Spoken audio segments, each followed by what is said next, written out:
C'est assurément l'un des dîners de presse les plus populaires dans la grande région de Québec. Le lancement de l'édition 2013 de la revue sportive préparée par Gaston Bélanger offre encore une fois un contenu fort diversifié. On retrouve des bénévoles, des organismes à but non lucratif, on retrouve des sportifs et tout l'ensemble qui regarde le Québec métropolitain, la Côte-de-Beaupré et Wendake sans les oublier. Le roulement est réellement bien établi, mais on essaye de trouver des nouvelles figures. Comme cette année, une figure qui est très importante, on a mis le billard. Le monsieur qu'on a été chercher, c'est un monsieur qui a fini 3e à Las Vegas et dans les tournois internationaux, soit à Boston ou Détroit, il a gagné les tournois. Au-delà de 250 personnes aujourd'hui à la Cage au sport de Beauport, est-ce que tu es surpris de l'achalandage à chaque année? Oui. Il y a une chose que je veux bien exprimer. Tous les commanditaires sont invités. En plus de ça, ceux qui ont déjà été honorés dans les années précédentes sont invités. Tandis que bien les organismes, ils ont hâte d'endosser le chèque et dire merci.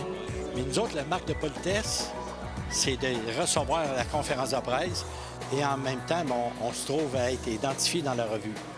La tribune proposée au sport amateur touche un visage fort connu de Québec. On connaît ça, le sport amateur, hein? C'est pas...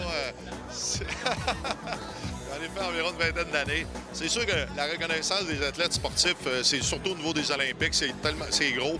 Mais il y a quand même 4 ans qui se découlent entre les deux. Donc, c'est vraiment un beau clin d'œil au sport amateur. Puis, du sport amateur, on a besoin d'exposure pour justement essayer d'avoir des commanditaires. Donc, c'est une roue qui tourne, puis on est bien fiers de faire partie de la roue. Et cette revue permet d'offrir une importante visibilité à plusieurs athlètes ou des responsables sportifs de la région, comme Jean-Frédéric Gagné, grand Manitou du football à Saint-Jean-Eudes, qui reçoit un méritas spécial. Bien, c'est sûr que c'est flatteur. Je sais que M. Bélanger l'avait fait avec M. Prémont dans le temps. Puis souvent, il venait me voir et il me disait « Un jour, ça va être ton tour. » Puis là, cette année, ça a l'air que c'est rendu à mon tour avec les événements qu'on a fait à Saint-Jean-Eudes, avec les bols d'or, les galas provinciaux qu'on reçoit. Donc, il voulait mettre ça en valeur, puis c'est flatteur. J'ai l'impression qu'à Saint-Jean-Eudes, c'est toujours plus gros que nature. Qu'est-ce qu'on fait comme organisation là-bas? Bien, c'est sûr que c'était nos objectifs dans 2012-2013 de faire des événements majeurs. Justement, pour mettre en valeur notre école, nos installations qu'on avait, les investissements qu'on a mis. Donc, je pense que ça a été un succès depuis 2011-2012 de tous les événements qu'on a faits. Présente à la Cage de Beauport et faisant l'objet d'une belle couverture dans la revue, l'ultra-marathonienne Sylvie Boisvert nous parle de ses plus récentes activités.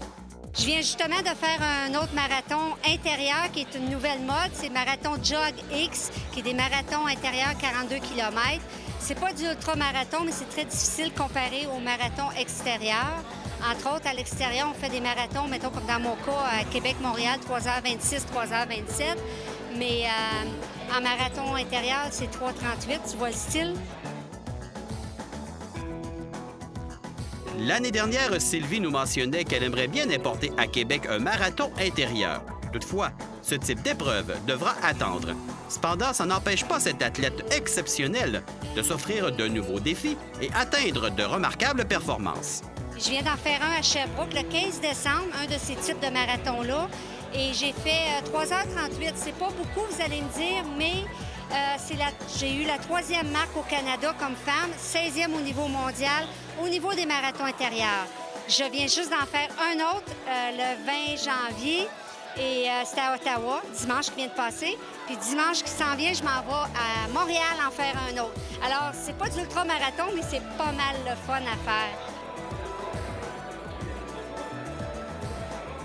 Les nombreux méritants se présentaient, que ce soit à Julie Moffett de l'Association de soccer de Beauport ou encore André Gagné, qui a participé à son 50e Duc de Kent l'été dernier, ou bien à Dave Leclerc, responsable des sports à la polyvalente La Courvilloise, ces marques de reconnaissance demeurent toujours appréciées.